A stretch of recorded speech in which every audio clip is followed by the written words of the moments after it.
바울은 예수를 만난 후에 뚜렷한 변화를 경험한 사람입니다. 그의 삶은 예수를 만나기 이전과 예수를 만난 이후로 나눌 수 있겠죠. 예수를 만난 이후에 완전히 변화된 가치관으로 그는 살았습니다. 그럼 바울의 변화된 삶을 한마디로 요약해 볼 수 있다면 오늘 본문과 관련하여서 표대를 향하여 달려가는 삶이라고 말할 수 있겠죠. 표대를 향하여 달려가는 삶. 표대가 무엇입니까? 분명한 목표죠. 보이는 목표예요. 붙잡고 싶은 목표죠. 우리가 신앙생활을 하게 되면서 경험하게 되는 것 중에 하나가 이것입니다.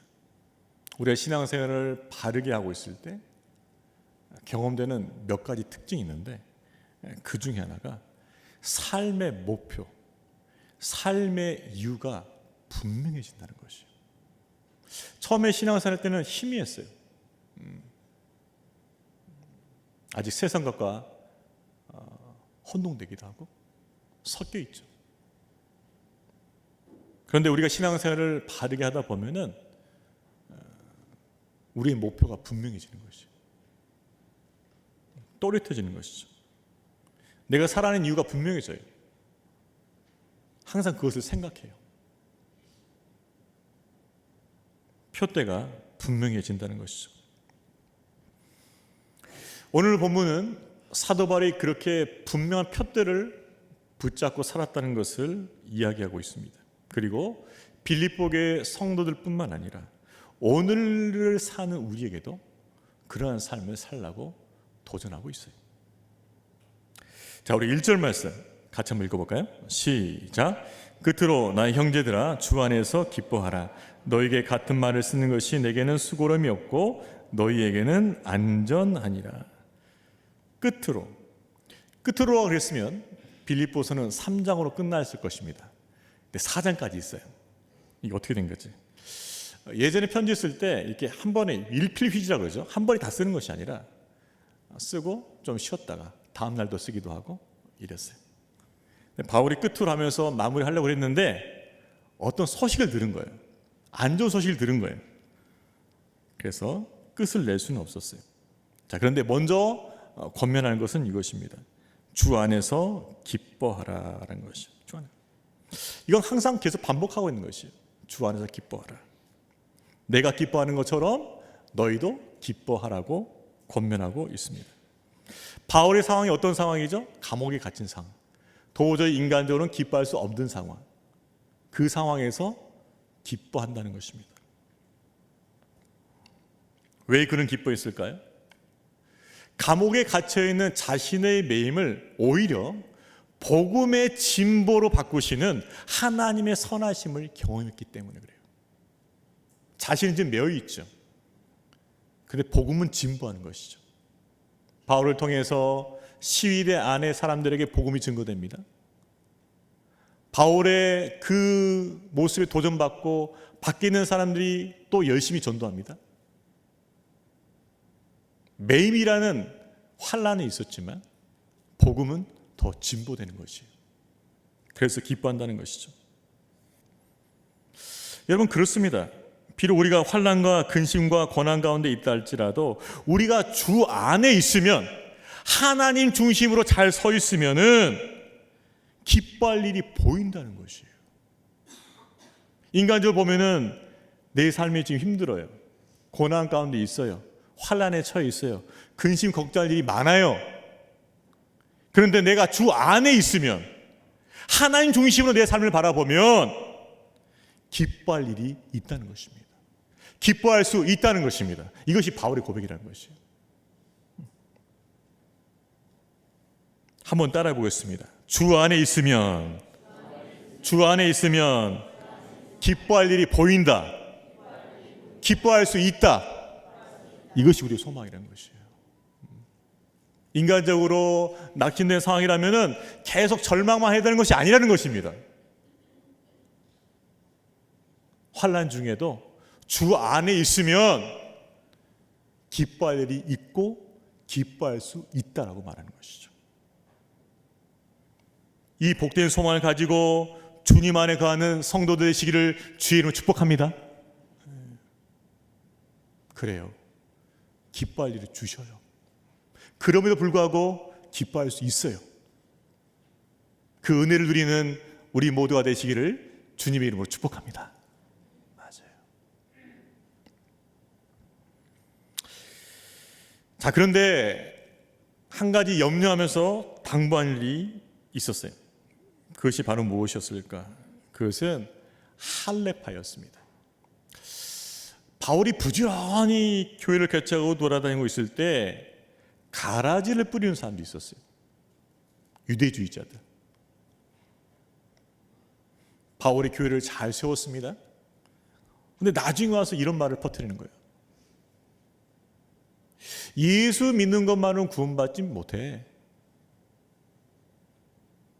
창세기에서 아브라함이 하나님께 언약받기를, 아브라함 후손인 복을 받을 것이라고 했는데, 그럼 너희가 이 구원의 복을 받으려면 너희가 아브라함 후손이 돼야 되고, 아브라함 후손이 되려면 반드시 할례를 받아야 돼. 이런 논리를 펴는 거예요. 그럴싸하죠? 아, 그럴 수도 있겠다. 아브라함 후손이 복을 받는다고 했는데 그 생명의 복을 받으려면 아브라함 후손이 돼야 되는 것이니까 할례를 받아야 된다는 이 논리에 휘말리는 거예요. 그래서 헷갈리는 거죠. 할례를 받아야 되느냐 안 받아야 되냐. 그러나 복음의 진리는 무엇입니까? 할례로 구원받지 않지요. 예수 그리스도를 믿는 믿음으로 성령의 할례로 우리가 구원받는 줄로 믿으시길 바랍니다. 이 부분에 대해서 자꾸 교회를 찾아와서 괴롭히는 할례파들이 있었어요. 자, 그래서 이렇게 권면하는 것이죠. 자, 우리 2절과 3절 말씀 같이 읽겠습니다. 시작. 개들을 삼가고 행악하는 자들을 삼가고 몸을 상해하는 일을 삼가라. 하나님의 성령으로 봉사하며 그리스도 예수로 자랑하고 육체를 신뢰하지 아니하는 우리가 곧 할례파. 그러니까 유대주의자들에 대해서 뭐예요? 개들이다. 집에서 키우는 애완견 아닙니다. 들깨 말하는 들깨. 행악하는 사람들, 몸을 상해한다. 할례를 자꾸 주장하는 거죠. 그들이 진짜가 아니라는 것이에요. 진짜 할례파는 하나님의 성령을 봉사하며 성령으로 마음의 할례를 받아서 성령으로 섬기는 사람, 성령으로 예배하는 사람, 그리고 그리스도 예수로 자랑하는 사람, 할례를 자랑하지 않고 오직 예수를 자랑하는 사람, 육체를 신뢰하지 않는 오직 하나님의 은혜만을 의지하는 바로 그 사람이 진짜 할례파다라고 말하는 것이죠. 여러분, 육신의 할례를 통해서는 우리가 구원을 받을 수 없어요. 오직 그리스도를 믿는 믿음으로만 우리가 구원을 받는 줄로 믿습니다. 이 진리 위에 굳게 서시길 바랍니다.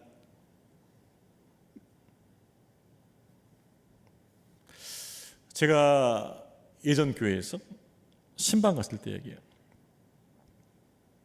집에서 이제 대화를 나누는 과정 속에서 이분이 신앙생활을 잘하고 있는 것 같지 않다라는 어떤 느낌이 왔어요. 그래서 질문을 했어요. 집사님, 요즘 신앙생활 어떠세요? 기쁨으로 잘 하고 계세요? 하나님과 관계는 어떠십니까? 당황하시더라고요. 얼굴이 당황하셔. 우리 목사님 도발하셨구나.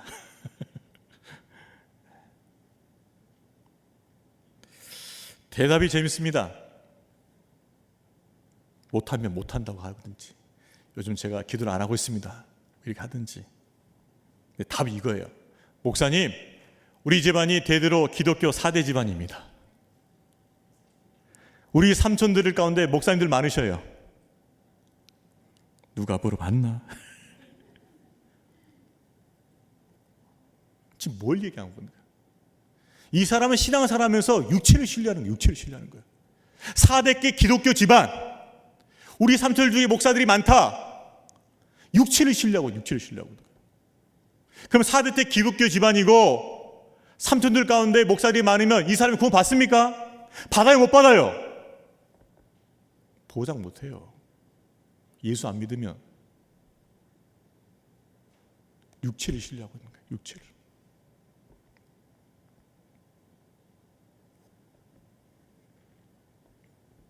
육체를 신뢰하지 않고 오직 우리를 위해서 십자가에서 흘려주신 예수의 보혈을 의지하시기를 주의 이름으로 축원합니다. 예수의 보혈만이 여러분의 죄를 덮고 여러분을 구원하시고 여러분 가운데 영원한 생명을 주심을 믿으시길 바랍니다. 이 진리에 분명히 서 있어야 돼요. 우리가 하나님과 관계가 잘 서 있지 않으면 자꾸 애둘러서 얘기해요. 애둘러서. 육신의 것을 자꾸 자랑해. 우리 집안이 되도록 기독교 집안입니다. 목사들이 있습니다. 뭐가 어떻습니다. 육체를 자랑한단 말이에요. 육체를 자랑한다. 육체를 자랑한다는 것은 무슨 뜻이에요? 자신이 가짜라고 반증하는 것이에요. 사실은.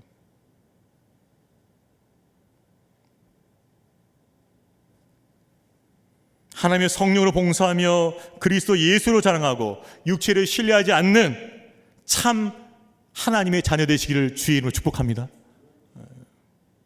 복음은요, 선명합니다. 그 선명한 복음을 확실하게 붙들어야 돼요. 복음은 선명해요. 그 선명한 복음을 확실하게 붙드는 것이 믿음이에요. 믿음. 그렇게 믿음 생활하시기를 주의 이름으로 축복합니다. 육체를 자랑하지 말라는 것이.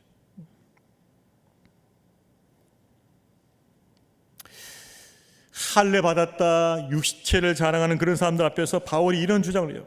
만약 육체를 신뢰할 만한 것이고 육체를 자랑하는 것으로 구원을 얻을 수 있다면 나도 그에 못지않다는 것이다. 나의 프로필 한번 전해줄까? 나 8일 만에 할례 받았어. 이스라엘 족속이야. 베냐민 지파야. 히브리인 중 히브리인이야. 율법 바리새인이야. 가장 율법에 엄격했던 종파가 바리새인이거든요. 나 바리새인이야. 열심히는 교회 핍박해서 나 다메섹까지 가서 그리스도인을 잡아오려고 했어. 율법 의는 거의 흠이 없어. 아무리 털어도 안 나와. 나 자랑할 수 있다는 것이에요. 그런데 이렇게 말한 거죠. 그것이 다 쓸데없다는 것이에요. 그것이 다 쓸데없다. 그렇게 말하는 것이죠. 왜? 그것이 본질이 아니기 때문이다 라고 말하는 것이죠. 그러면서 본질이 무엇인가 이렇게 말하지요. 자, 우리 7절부터 9절 상반절까지 같이 읽도록 하겠습니다. 시작. 그러나 무엇이든지 내게 유익하던 것을 내가 그리스도를 위하여 다 해로 여길 뿐더러 또한 모든 것을 해로 여김은 내 주 그리스도 예수를 아는 지식이 가장 고상하기 때문이라. 내가 그를 위하여 모든 것을 잊어버리고 배설물로 여김은 그리스도를 얻고 그 안에서 발견되려 함이니. 사실 자랑거리 가지고 배틀한다면, 육신의 것을 가지고 배틀한다면 나도 만만치 않아. 그런데 그것이 중요한 게 아니야. 구원에 관해서는 그것이 중요하지 않아. 오히려 그것들을 의지하면은 더 위험해, 더 해가 돼. 그것을 얘기하는 것이죠. 그럼 뭘 붙들어야 됩니까? 그리스도 예수를 아는 지식. 이것이 가장 고상하며 가장 복된 것이라고 강조하고 있는 것이죠. 예수 그리스도를 아는 지식, 그리고 그분이 주는 그 생명, 그것이 가장 소중한 것이라는 것을 너희는 잊어서는 안 된다는 것입니다. 여기서 배설물, 예수 그리스도를 아는 지식 외에 다른 것들을, 내가 가져왔던 것들을 배설물로 여긴다. 좋은 표현으로 배설물이라 쓴 거죠. 실제 표현은 뭘까요? 똥이라는 것이죠. 똥. 아무런 가치가 없는 똥이라는 것이죠.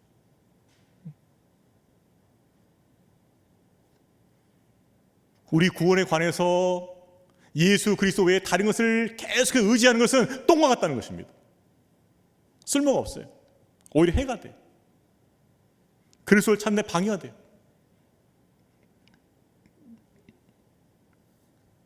이것을 분명히 보여주는 게 뭐냐?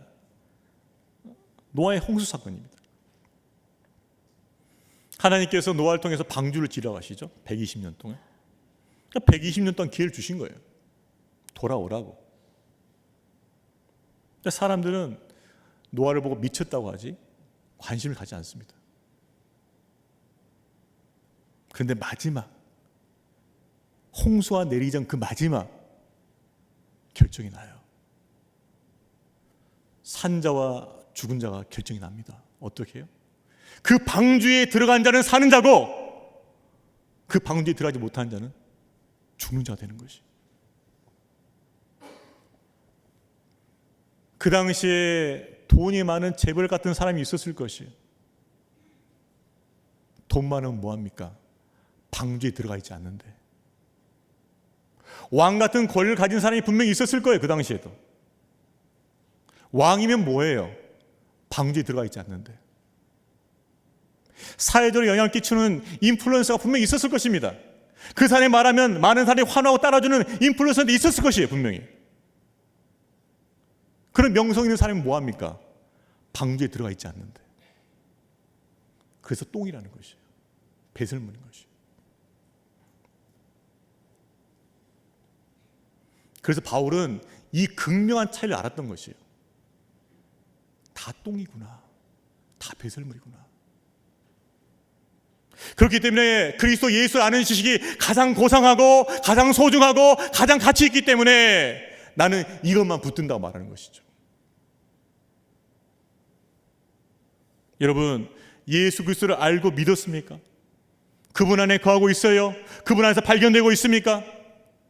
그렇다면 여러분은 가장 소중한 것을 이미 얻었음을 믿으시길 바랍니다. 가장 소중한 것을 이미 얻었다는 거죠. 이미 얻었다는 거.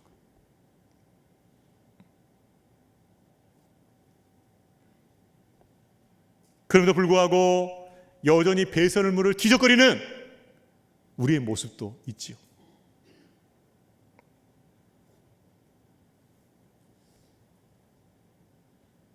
바울은 진리를 분명히 알았어요. 왜 우리의 삶이 모호할까요? 왜 우리의 삶이 분명하지 않을까요? 진리를 확실히 못 깨닫기 때문에 그래요. 진리를 확실히 붙잡지 못했기 때문에 그런 것이에요. 예수 그리스도를 아는 지식과 그분이 주신 생명이 우리의 최고의 가치임을 믿고 붙잡으시기를 주님의 이름으로 축원합니다.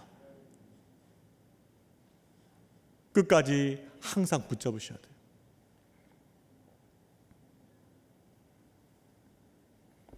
바울은 예수 그리스도를 아는 지식, 그것이 가장 고상하다. 그리고 그것 때문에 내가 의롭게 되었다라고 설명을 하죠. 자, 9절 하반절 같이 읽겠습니다. 시작. 내가 가진 의는 율법에서 난 것이 아니요 오직 그리스도를 믿음 말미암은 것이니 곧 믿음으로 하나님께로부터 난 의라. 그렇죠?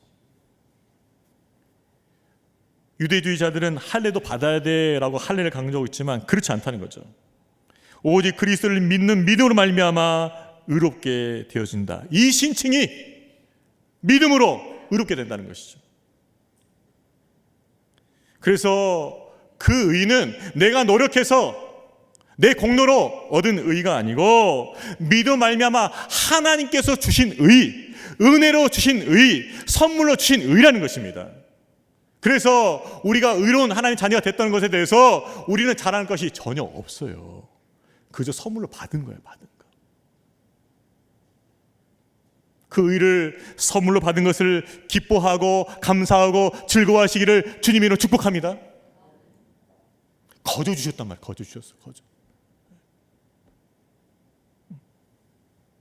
나 같은 죄인 살리신 주 은혜 놀라와 의로운 하나님 자녀 삼으셨네. 은혜예요. 은혜. 선물이에요. 선물. 여러분, 복음은요, 내가 주님을 위해서 뭔가 열심히 하는 거 거기서 시작하는 게 아니에요. 복음은 그렇게 시작하는 게 아니에요. 복음은 하나님께서 내게 주신 은혜를 먼저 누리는 것을 누려야 돼요. 십자가의 보혈로 우리를 죄 사하여 주신 그 은혜를 누려야 되는 거예요.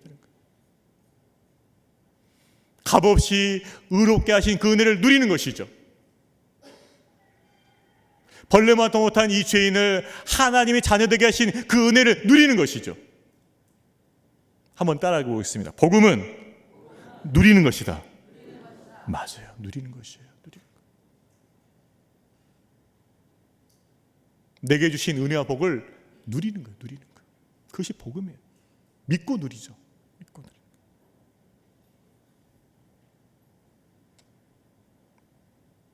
의로운 하나님의 자녀로 삼아주신 그 은혜와 복을 풍성히 누리는 우리 모든 성도 되시기를 주의 이름으로 축복합니다. 결국은 하나님의 은혜만을 찬양하고 높일 수밖에 없는 것이죠. 바울은요 분명히 알았어요. 예수 그리스도를 아는 지식이 가장 고상하고 그 지식을 통해서 나는 의롭다함을 입었으며 복된 하나님의 자녀가 되었다는 것을 확신하였어요. 자, 이렇게 그리스도를 얻고 그분 안에 거하고 하나님의 의를 가진 그가 추구한 삶은 무엇이었는가? 변화된 삶의 모습은 무엇이었냐 이 말이에요. 우리도 여기까지는 갔지 않습니까? 예수 그리스도 아는 지식이 있잖아요. 내 공로가 아니라 그리스도 예수의 공로로 내가 하나님의 의로운 자녀가 됐다는 걸 믿잖아요. 여기까지 갔잖아요 지금. 그렇다면 이후에 변화된 삶은 뭐냐는 것이죠. 그가 추구한 삶은 바로 이런 모습이었죠. 자, 우리 10절부터 12절까지 같이 읽겠습니다. 시작.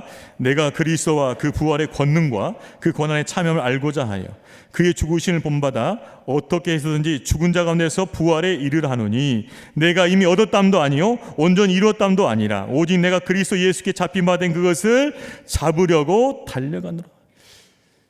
예수 믿고 나서부터 달려가는 삶을 살았다. 무엇인가를 표대를 세우고 달려가는 삶을 살았다. 그 표대가 무엇이었는가? 그것이 부활의 권능이었다는 것이에요. 부활의 권능과 영광이었다는 것이에요.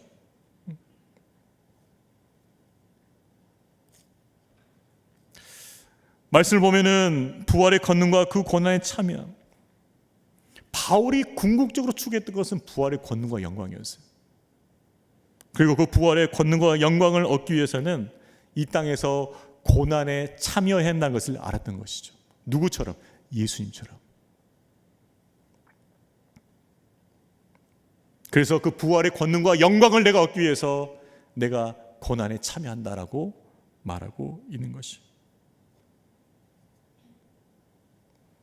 여러분, 결국 바울의 표대는 무엇이었습니까? 바울의 표대는 이 땅의 것이 아니었어요. 이 땅에 속한 목표가 아니었단 말이에요. 바울의 목표는. 바울의 목표는 부활의 권능과 영광이었어요. 그것을 위해서 자신의 삶을 하나님 앞에 드렸어요. 헌신했어요. 그리고 달려갔어요.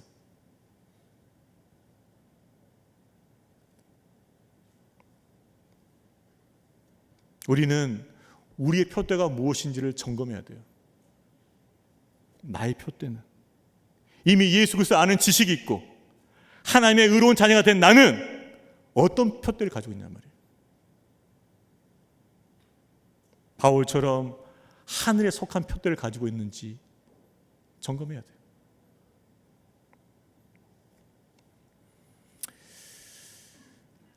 제국을 크게 완성했던 알렉산더가 죽으면서 했던 유언이 있습니다.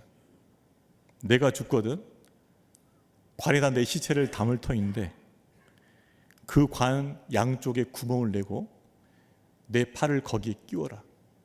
그게 알렉산더 유언이었어요. 왜 이렇게 유언하였을까? 제국을 다스리는 나 알렉산더도 죽으면 아무것도 가지지 못하고 간다. 그것을 보여주기 위해서. 인생의 허망함을 보여주기 위해서. 관에 구멍을 뚫고 양팔을 거기에 끼워라. 이렇게 말한 거죠. 제국을 호령했던 왕이었습니다. 황제였어요. 그러나 죽음 앞에선 아무것도 못 가져가는 거예요. 알렉산더의 표대는 이 땅에 속한 것이었습니다. 대제국을 건설하는 것. 전무후무한 대제국을 건설하는 것. 그게 그 사람의 푯대였어요. 그 죽음 앞에서 그 푯대는 허무한 것이에요. 왜? 아무것도 못 가져가니까.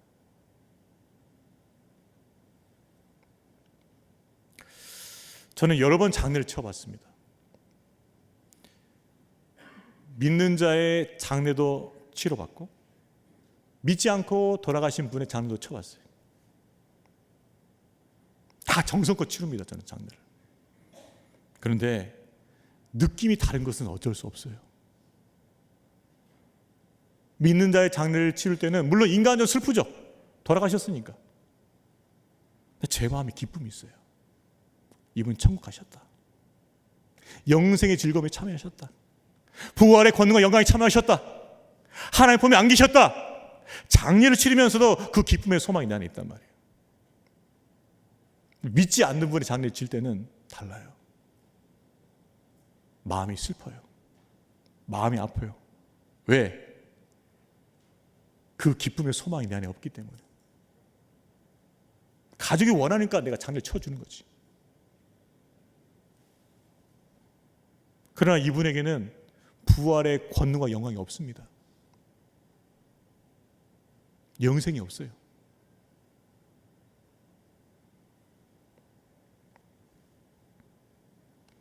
만약 우리의 표대가 이 땅에 속한 것이라면 반드시 우리가 경험하게 될 것은 무엇이냐? 죽음 앞에서 정말 허무하게 될 것이다. 누구처럼? 알렉산더처럼. 우리의 표대가 만약 이 땅에 속한 것이라면 우리가 죽음을 맞이했을 때 우리는 너무나 불쌍한 인생이 될 것이다. 너무나 험한 인생이 될 것이다. 여러분 그것을 경험하고 싶으세요?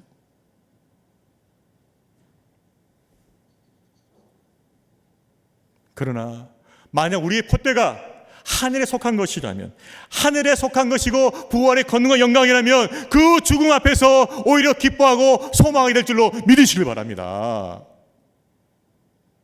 죽음 앞에서 결판이 나는 것이에요.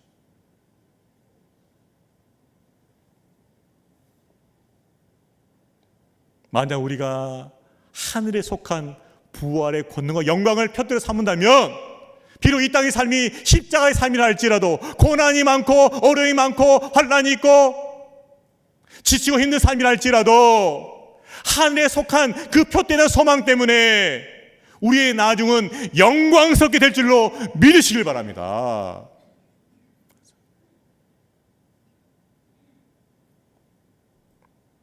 그래서 푯대를 잘 세우란 말이에요.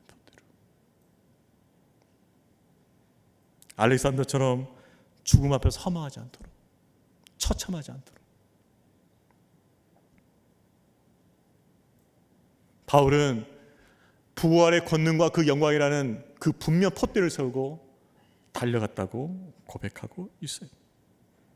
바울의 이 믿음의 고백이 우리의 고백이 될 수 있기를 주의 이름으로 축복합니다. 여러분은 지금 무엇을 잡으려고 달려가고 있어요? 그것이 단지 이 땅에 속한 것이라면 여러분의 삶의 마지막 순간에 여러분 부끄러움을 당하게 될 것이고 허무하게 될 것이고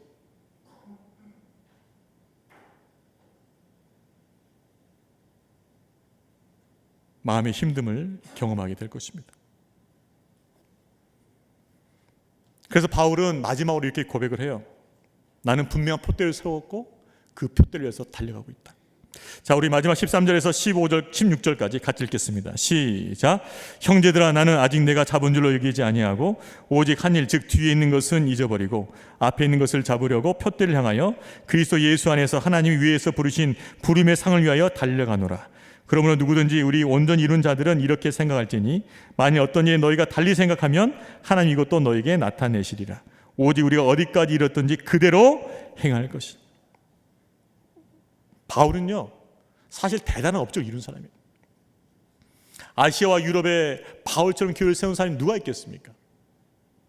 전무후무한 사람이에요. 이 정도 수준이면 나는 이미 얻었다, 이미 다 이루었다라고 말할 수도 있어요. 큰 소리 칠 수도 있어요. 그런데 뭐예요? 바울은 나 그거 신경 안 쓸래. 내가 과거에 했던 거 신경 다 안 쓸래. 나는 그 부활의 권능과 영광 바라보면서 여전히 달려갈 거라고 고백하고 있는 것이죠.